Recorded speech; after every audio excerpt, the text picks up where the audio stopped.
Greater Sandton and beyond. Get ready for the Sandton Times Hour with your host, Alexander.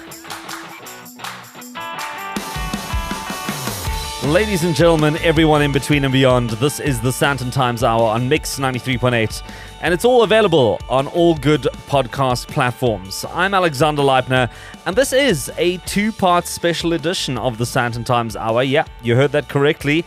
But if you'd like to get in touch or send through your questions, your comments, your feedback, you can do so by emailing editor@sandtontimes.co.za or connecting on social media @Sandton Times or visiting the website www.sandtontimes.co.za. And if you are listening live on Mix 93.8 and not on the podcast, the WhatsApp line is open on 0848220938. That's 0848220938. A special welcome to everyone listening across Gauteng, anywhere in South Africa or somewhere in the world. Wherever you are, if it's online or on air, I'm happy to report that all is well in Sandton land. And I'm joined once more by my man behind the desk, Vincenzo. And it's been weeks in the making, but we finally pulled it together, and I'm excited to catch up with some familiar faces from television game shows in South Africa from the 80s, 90s, and early 2000s. And they had us glued to our TV sets and left us entertained with big cash prizes, catchphrases, and had us screaming out answers in our living room. I'm not going to give away too much right now, but stay listening and enjoy a walk down memory lane and find out what has happened to some familiar names and faces of yesteryear. Let's not waste any time as we get this week started with a fitting track. It's Starlight by the Superman Lovers on the Sandton Times Hour on Mix 93.8. The best of Sandton and beyond. You're listening to the Sandton Times Hour. This is the Sandton Times Hour on Mix 93.8 and also available on all good podcast platforms. And as we get this special week of conversations going, I'm thrilled to be joined by a man who is television royalty. If you were around in the 80s, 90s, and the 2000s, you will remember a show that used to come up every single weekend. It was a music show. It had us all glued to our television screens, and also people who weren't necessarily Afrikaans speaking, because the show was predominantly focused on Afrikaans contestants, Afrikaans music, but it had us all gripped. We were all in on it, and it's become a household name. And I want to quickly play a quick soundbite from that show just to get you into the mood. Hannoverstraat? Nog nooit nie. Dit was Harlekyn geweest. Bring vir die Harlekyn nog wyn. Sirkuswese is in die dorp. Maak nie saak nie. Jackie, jy gaan sing my meisie. Moet ek nou begin? Jy kan maar begin. Wil jy die orkes saam speel vir jou? Ek verlang na jou, soos die vinde en die ietsie om my vou. Wie wat, as jy die begindeel gesing het, ek verlang na jou, dan kan ek dit klaar vir jou gee. Die res is okay. So ek gee vir jou jou 200 rand jy verdien hom. Hier kom die volgende ene. Ek wil by hulle weet, wie doen wat? En hierdie keer, Jackie, gaan jy vir my die naam van die sanger gee, jy gaan die naam van die liedjie gee, maar nou, jy gaan sing, Leonie. Henk, jy gaan die vraag beantwoord. En ons praat van hierdie ene. So there you have it, Noot Vir Noot. And I'm joined by the man behind Noot Vir Noot, not just on screen, but also behind the screen, Johan Stemmet. And Johan, it is so fantastic to be chatting to you.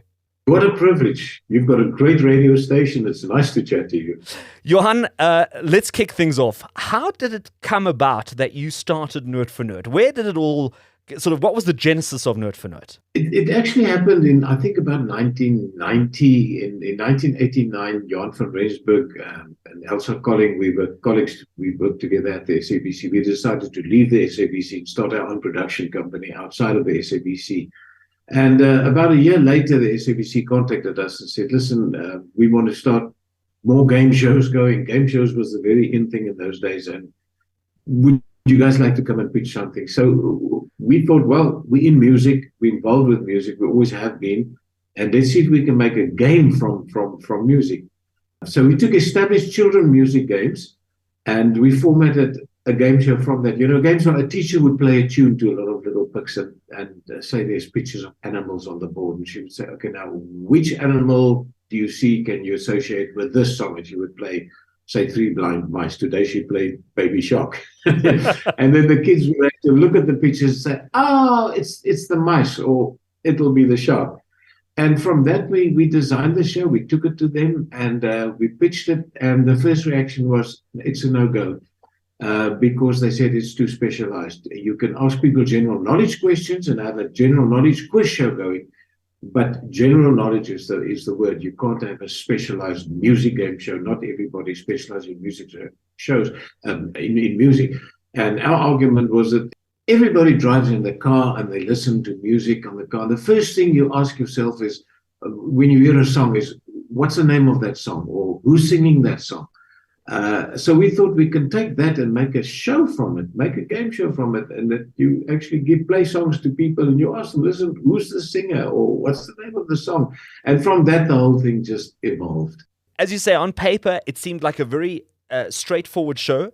It was probably a simple concept, but quite a complex concept, because I think bringing a lot of those things to life from a technological perspective must have been quite interesting as well, because it was a very different time in terms of screens and touch buttons and all these sort of things. I mean, the engineers or the stage builders at the SABC must have had quite an interesting time having to build the set and build all these games that looked so seamless when you played them. Yeah, it was a whole evolution process. It started off very simply. We had back projections that we were using, back projectors, and we would change the slides as the games were played. All analog, all very manual, and it just from there. The key to the whole thing is evolution. You've got to change all the time. You've got to adapt all the time. That's what kept it going over the years. You must remember when we started with Noot Vir Noot, there was no internet, there was no cell phones, there was nothing. We had to do all our research sitting in the SABC's record library and draw little cards and look at songs and play songs and write down the lyrics. And it was a massive task. You can't just go into a computer and say, what's the song about? Here's a video, here's this. Nothing like that. So it was quite a process to get from that stage to where we are now, that we've got the internet available to us. Could you have imagined back then that this show would do such a long run and become such a household institution like it did? Alexander, after the first series, we were worried because there wasn't that much excitement. I don't know, it was starting to bubble, and we thought, well, if we can maybe get a second series of this, it's cool. And during the second series, something happened. I will tell you what happened. When we started off, in those days, we worked, our work that we do, we were outside of the SABC. We weren't part of the SABC, but we had to make programs for a department called Afrikaanse Verskeidenheid. And they would broadcast, as you, in your opening line said, it was Afrikaans music. And so that was only the first series, because we were told we had to make it Afrikaans questions, Afrikaans music.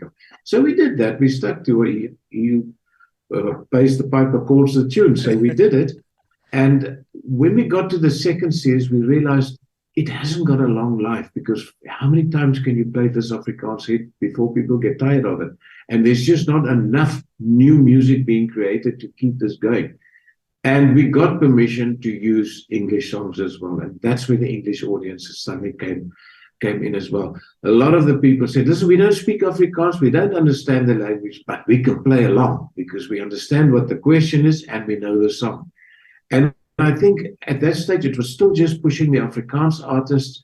And the moment we were given the green light that we could use English singers and singers from other cultures as well, as the years progressed, what I'm talking about, the early years now, as we got further into the 90s. Then the show just suddenly started running, because then it became a show for all South Africans. And then it worked. Absolutely, yeah. Well, we're chatting to Johan Stemmet. We're chatting about Noot Vir Noot. We're going down memory lane and looking at this unbelievably successful South African television show. And we're going to chat to Johan a little bit more right after this break. Stay tuned. There's more to come. From Greater Sandton to the rest of the world, this is the Sandton Times Hour. Follow the Sandton Times on social media. At Sandton Times. Well, I'm chatting to Johan Stemmet, the man behind a show that was unbelievably successful on South African television for many, many years. It's Noot Vir Noot. And we're talking about his success on screen. We're talking about his success off screen. And Johan, I mean, the show was very much resting on your shoulders. I mean, you were the showman. You were the game show master on the show. And you had to make sure everything kept going. But you weren't just on screen. You were also running the show behind the scenes. And you were also very much known for your very colorful and exciting suits and dress sense that you used to have on the show. Was that all part of making the show interesting and entertaining? Yeah, if you see me wearing that in the street, shoot me, please. No, you know what? We always say that television is the what and the how. It's a balance between the what and the how. The what is the content, in other words, the games in the show that you're going to give people. And then the how is how you're going to color it in. You know, what are you going to wear? How's the set going to look? How are you going to arrange the music? How are you going to... So the what and the how must be balanced all the time. And if you want to get somebody's attention, wear a gray evening suit and sure they will watch. No, they won't.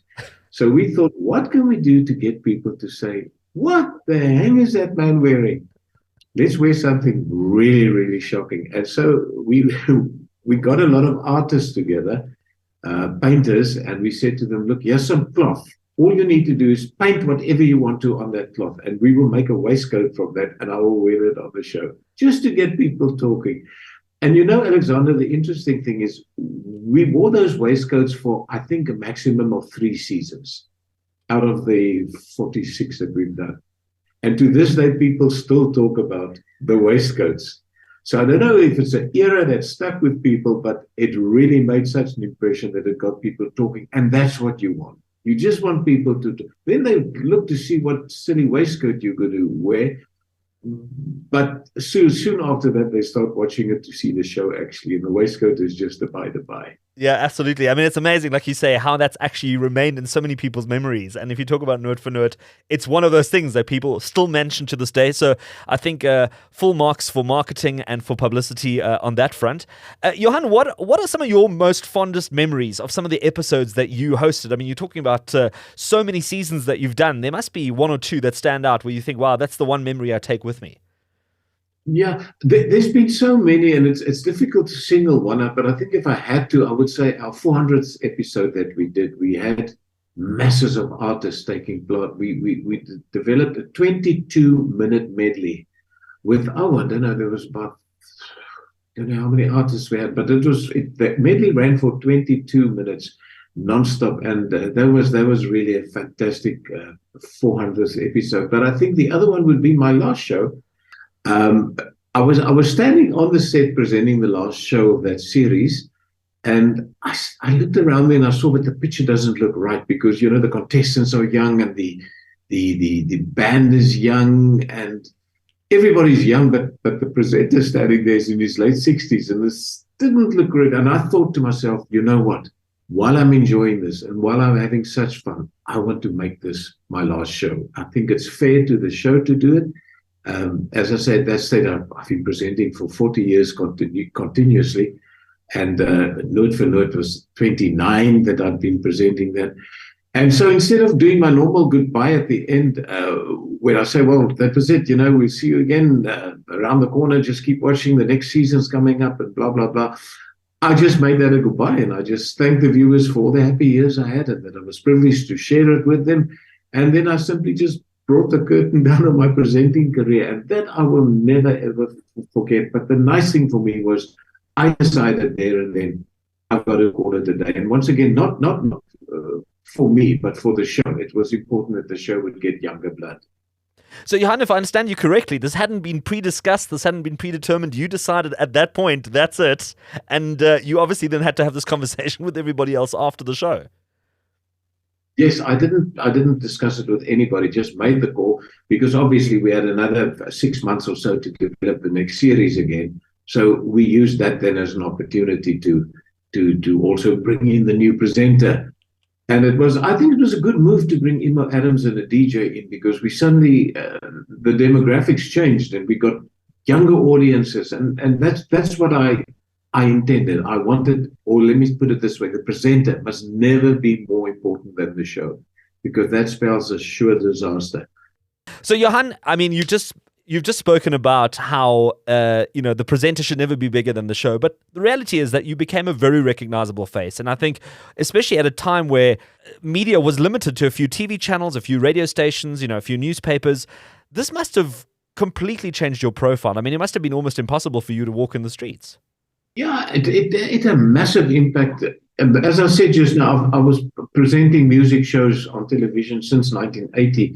So by the time Noot Vir Noot came along in 91, I was pretty much established as a television presenter in South Africa at that stage. And I was also fairly active as a recording artist and a performer, but mostly amongst the Afrikaans audiences.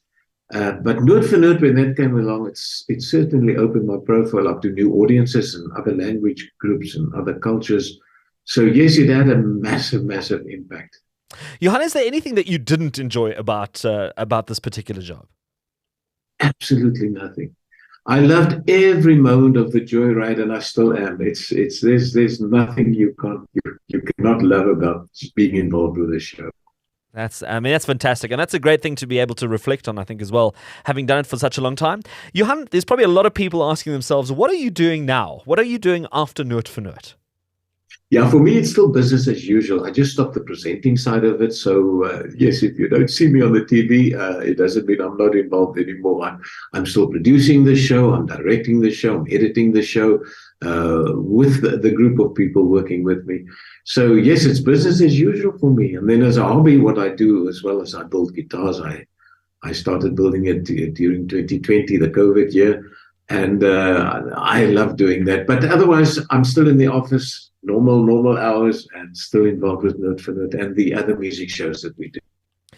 Johan, if there's any takeaway that you hope your audiences took from those many, many years that Noot Vir Noot ran on television, what is that one thing that you hope that people sort of remember about the show or take away from the show?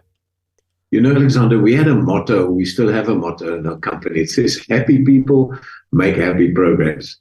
And the joy that the show brings to audiences and also the people creating the show, it's just something that stays with you. And you get people coming up to you in the malls or wherever, and they just want to tell you how much the show meant to them and the happiness the show created in their families, because it is a family show.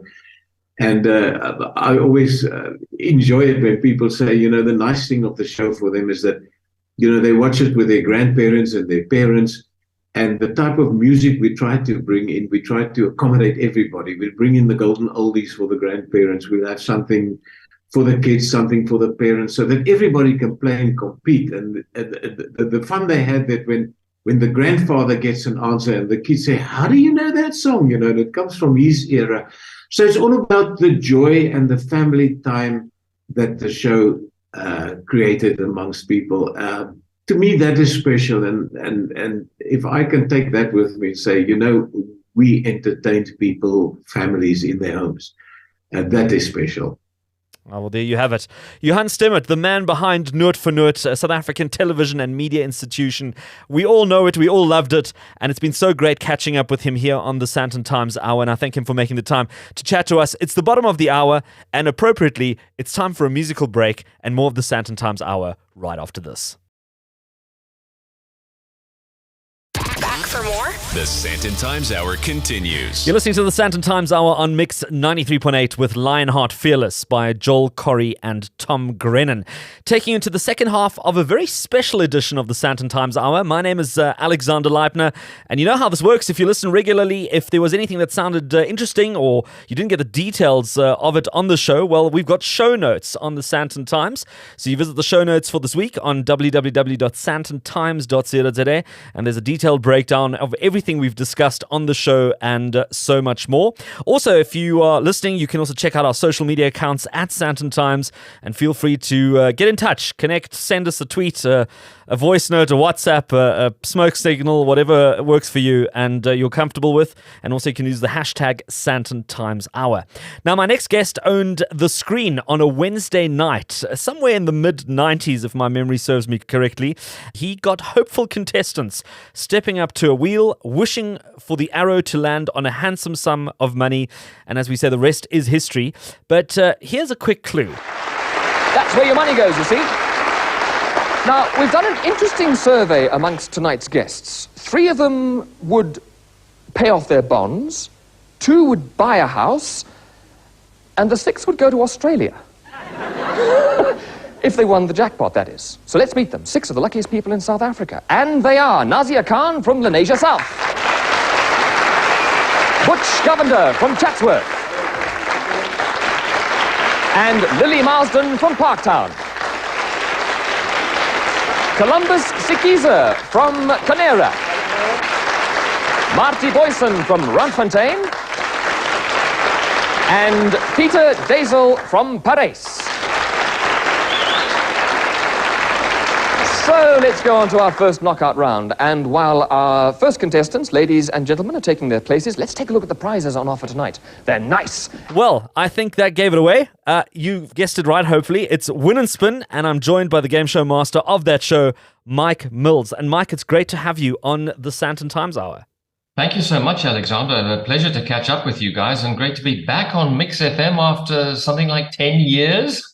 Well, Mike, I mean, it's 10 years on Mix. I don't even want to count how many years it's been since you were on Win and Spin. But I mean, just give us a bit of background. How did the show come about? As I recall, we're going back to about 1991, 92, in that vicinity. The show came about because there were a crowd of guys who were experts in launching lotteries around the world in different countries. And they came to South Africa after the release of Mandela and the opening up of everything. And I think they were hoping to get the license for the lottery. But as a precursor, they launched the Ituba scratch card, which was a charity-based thing. And as part of the whole operation, they managed to get the SABC to agree to have a TV game show based around the scratch card. That's how it came about, as I recall. Okay. All right. Yeah. Well, I mean, I remember some of the details now that you mentioned the scratch card. That's right. You had a scratch card, and I think you had to send the stub in the post, which is a conversation on its own. I mean, it's something that you couldn't even think about, but you had to sort of, I think, tear off a piece of the ticket, and you could send it in via the post. And then obviously you got selected. You can come onto the show, and there was money to be won, but there were also very interesting prizes to be won, if I remember correctly. Well, for the most part, it was money. It was an assorted amount of money based on the wheel, which I guess was also based on the renowned TV show in Britain and America, Wheel of Fortune. Probably the same kind of principles applied. And the big prize was R1 million. Wow. Which did get given away. I forget how many times altogether, Alexander, but we did give it away a few times. Wow, that's amazing. And R1 million back then, that must have been a small fortune. I mean, it's a pretty good amount now, but back then that must have been the king's ransom back then. I mean, that must have been quite something. How did you get onto the show, Mike? I mean, how did that process come about? Okay, well, here's a bit of a backstory. So back in the day, for those who are too young to remember, under the apartheid rules and regulations, the SABC had total control of South African radio and television airspace, if you like. If you were working for an independent radio station, you had to come from technically outside South Africa. So stations like Radio Bop and Capital Radio and 702, which was the station I had joined in 1983, you had to come from one of the Bantustans, or the so-called homelands. So 702 came from Bophuthatswana, for those who remember. So there was a very strict rule for a long time that if you worked for an independent radio station, you were not allowed to appear on SABC television. Sure. And that is how they managed to entice a few guys away from 702 to go and join 5FM, because they could dangle the carrot of TV appearances or TV shows for them. So this was the case for quite a while. And those of us who worked on independent radio had to make do with the old Bop TV and also the fledgling Mnet. I was on the original cast of continuity announcers with Doreen Morrison, the late Kevin Savage, as continuity announcers on Mnet, because they tapped into the source of talent that had been not able to get onto the SABC. Anyway, we fast forward to Mandela's release, etc. Things start to change. And I was advised by the wonderful Anne Williams, who by now was a very serious TV director at the SABC, that this rule had fallen away and I could audition when I heard that Win and Spin was coming up. Now, I knew some of the very established guys at the SABC were auditioning as well, so I really didn't rate my chances terribly high. So I went and probably gave one of the most relaxed auditions that I ever had. I did everything that was required of me, and I was very surprised, and pleasantly so, to get a phone call from the producer of the show, Ian Fraser, to say, "You've got the gig." And that's how I landed it. That's amazing. It's quite a backstory there, and it's quite funny how you have to sort of contextualize all of this, especially because there's probably a few people listening who probably don't even know what you're talking about. I mean, I sat with some young media folk and journalists at Sun City a couple of weeks ago, and they were asking me, so why did they build Sun City here? This is such a random place to put it. And I had to explain to them that there was a massive historical context that led up to the fact that Sun City is where it is. But that's a whole nother conversation for a whole nother day. You're talking about sort of, obviously the media landscape at that time. And I mean, it was a kind of time where there was, such a select amount of media that you could consume that chances were that if you went to school the next day or you went into an office and you said, listen, did you guys watch Win and Spin last night? I'd probably guess that 80 to 90% of the people had watched it. And I mean, this must have been quite a bit of fame for you to have to process. I mean, having already sort of appeared on radio and other platforms, but I mean, being on television back then was quite a massive exercise. Yeah, you're absolutely right. The competition and the amount of choice that the listener and viewer has now certainly wasn't available then. So the ratings for the show were very high. And I don't know how many people would have tuned in on any given episode, but because the show ran non-stop for 5.5 years with me as the presenter, I couldn't go anywhere without people recognizing me. And I began to get a sense of what your really big celebrities have to contend with. I'm talking about rock stars and film stars and serious actors and music stars, etc.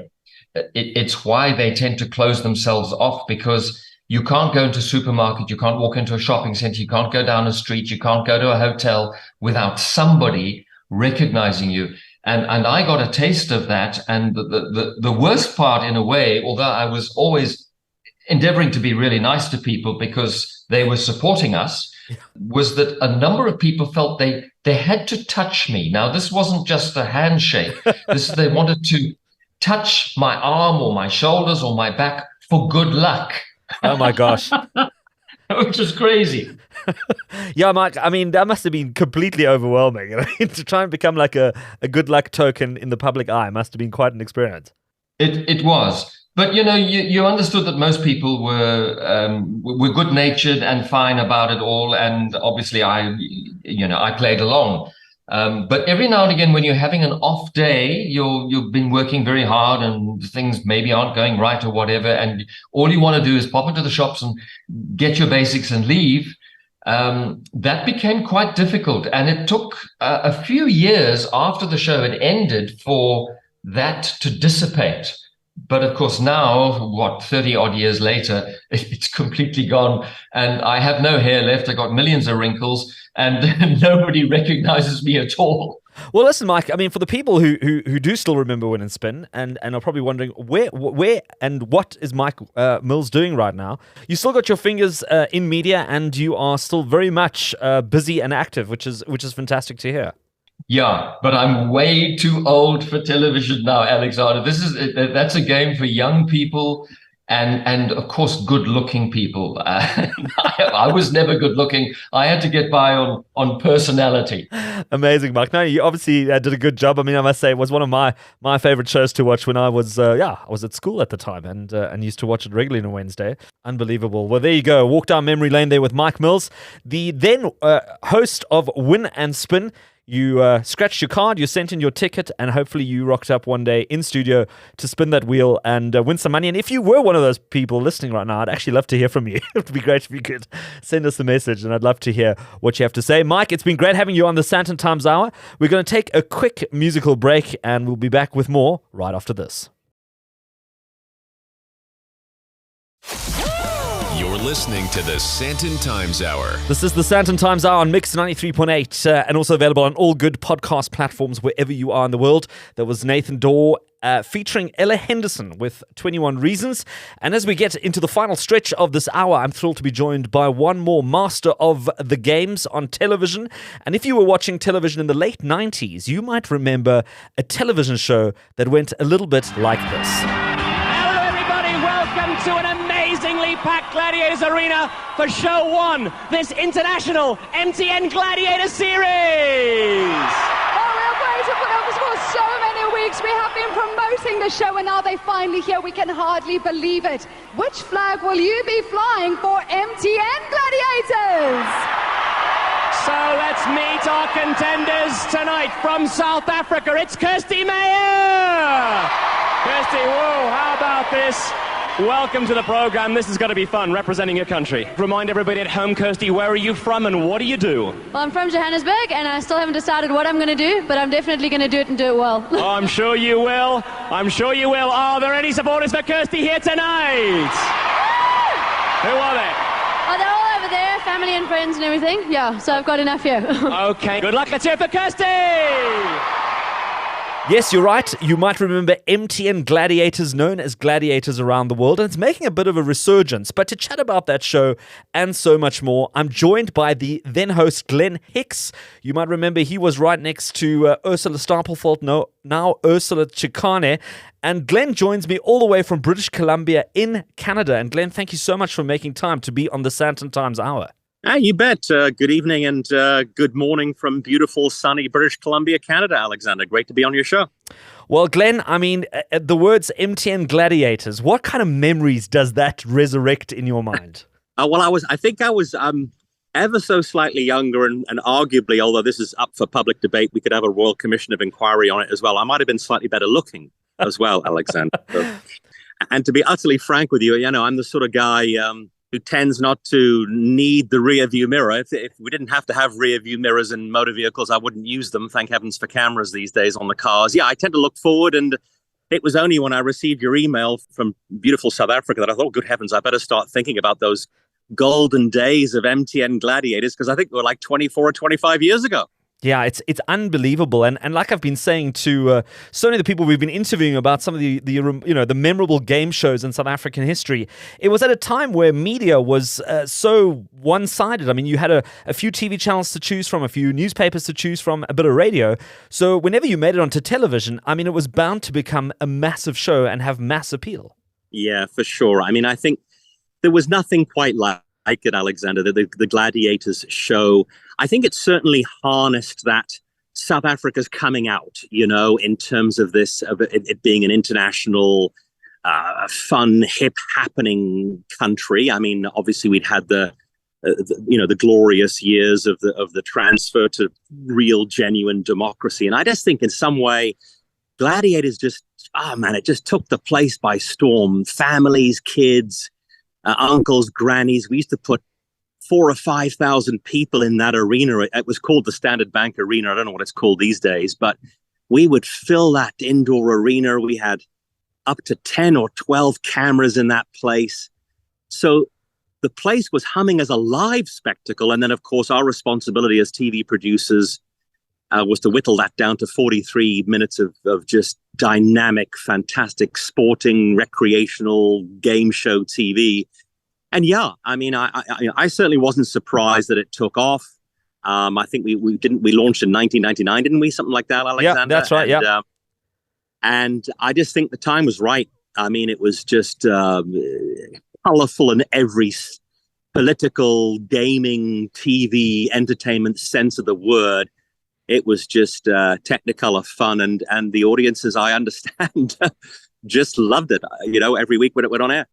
Well, listen, I certainly remember sitting in the audience as a then teenager with my sponge finger pointing up in the sky and down into the ground to another one, Bites the Dust by Queen, as it became a signature tune during the show. But was it going to be an obvious success? I mean, when you were pitching the idea, when you were getting the sponsors involved, all the people on board, was everyone like, yeah, this is going to work, this is going to be a smash hit? You know what? Yes. You know, Alexander, we approached MTN. They loved it. Don't forget the commercial attraction to them as key sponsors. They were, as we know, the mobile phone market was taking off in a big way in South Africa. And they certainly wanted to harness the potential for teenagers, for young families to get into the cell phone digital age as well. So we spoke with them and they were absolutely chuffed about the idea. We figured we'd get a great lineup of attractive, beautiful-looking people to be our gladiator stars. We know it's still the case that South Africa is this athletic outdoors. South Africans embrace the outdoors and they embrace competitiveness and sport and recreation. We thought it was a golden time. And yeah, I mean, I don't want to sound too, inflated about it, but we were pretty confident. The broadcaster SABC, we were pretty confident that this was going to be a hit.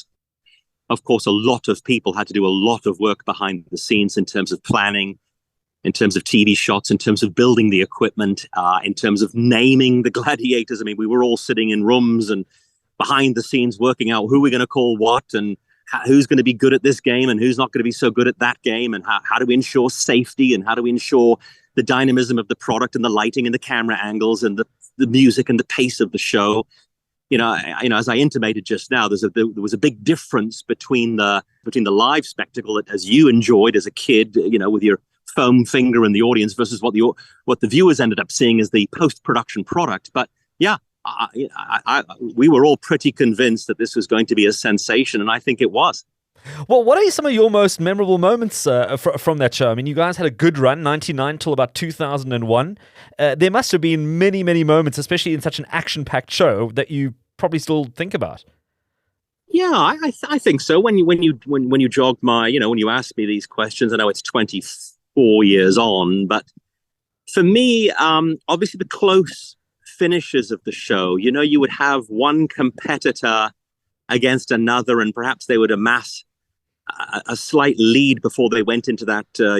Viewers will recall the old amazing ending to the show, the big obstacle race that climaxed with the running up the speed ramp and jumping on the rope and swinging through the closing banner to win an event and ultimately the final. I mean, I can't say for sure I remember specific fights or duels. I think there were some fun ones, but the big climaxes, the really exciting climaxes, when one competitor would be maybe on the balance beam leading up to that conveyor belt run up, and they'd keep falling off the balance beam, and it would generate such drama, and tension. Of course, that's how the set was designed, right? They'd come down the big foofy slide, and they'd fall on the mats. They'd get up on the balance beam, and heavens, this lady or gent who's winning by 15 seconds keeps falling off the balance beam, and here comes the person trailing behind them, and of course, that shouts to everybody loves a comeback or a come from behind victory. So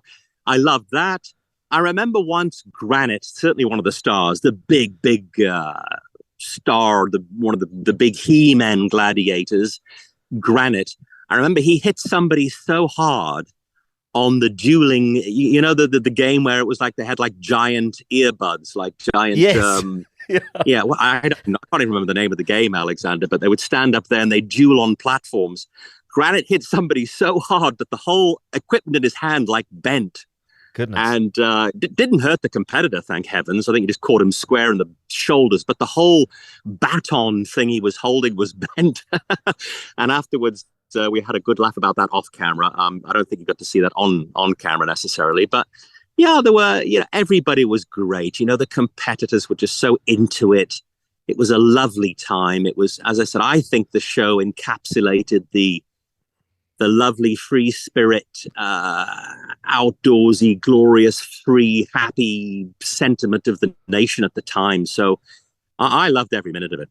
Well, I must say, it was a larger-than-life show, especially for its time. And one of the things I always find so remarkable when I watch some of the old clips I've managed to find some on YouTube was how it was the golden age of cell phones, yet nobody in the audience was holding up a cell phone, taking a video or a photo, because we weren't that far yet in terms of smartphones. Yeah, what a fascinating observation. I hadn't thought of that, but you're absolutely right. I mean, had that, if that show was running now, you get the sense that everybody would have their phones out and be on Twitter and Instagram and TikTok and WhatsApp.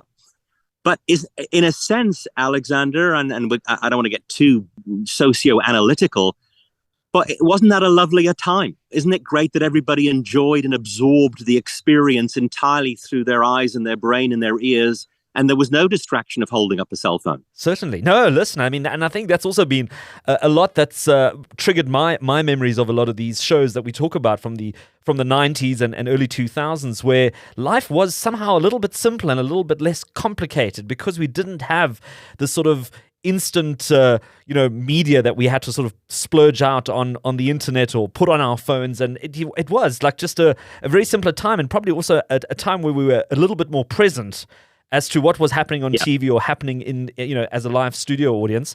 Glenn, for people who obviously have lost track of your time on MTN Gladiators and after that, where have you ended up now? Where are you in the world? Yeah, so right now I'm working in the interior of British Columbia, Canada. So it's midsummer here. It's glorious weather. It's warm. The place I live in, people don't realize, they think Canada's the Great White North, but Canada gets very, very hot in the summertime, especially in this part of the world. I live in a sort of semi-arid, semi-desert place called the Okanagan, which some people may be familiar that British Columbia actually makes some lovely wines.